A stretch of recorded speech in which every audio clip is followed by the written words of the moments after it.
अस्सलामुअलैकुम, आप देख रहे हैं होराइजन न्यूज एचडी। खबर शामिल करते हैं साहिवाल से। पंजाब फूड अथॉरिटी ने साहिवाल के बासियों को मुजरे सेहत दूध पीने से बचा लिया। नाकाबंदी के दौरान फूड सेफ्टी टीम ने मुल्तान बाईपास पर मिलावटी दूध से भरी गाड़ी पकड़ ली। 6000 लीटर मिलावटी दूध मौका पर तलब कर दिया गया। दूध बरदार गाड़ी के मालिकान को वार्निंग नोटिस जारी। तफसीलात के मुताबिक मुल्तान बाईपास पर रात गए नाकाबंदी के दौरान दूध बरदार गाड़ी को चेक किया गया। इलेक्ट्रोस्कैन टेस्ट के दौरान दूध में पानी और डिटर्जेंट्स की मिलावट पाई गई।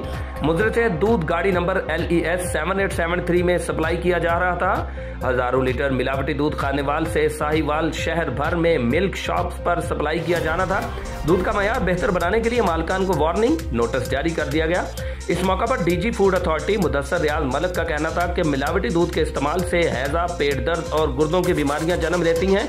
उनका मजीद कहना था कि दूध नमा सफेद जहर बेचने वाले अवाम के दुश्मन हैं। किसी भी शिकायत की सूरत में पंजाब फूड अथॉरिटी की हेल्पलाइन 1223 पर राब्ता करें। रिपोर्ट महबूब चौधरी, सरपरस्ते आला, होराइजन न्यूज HD।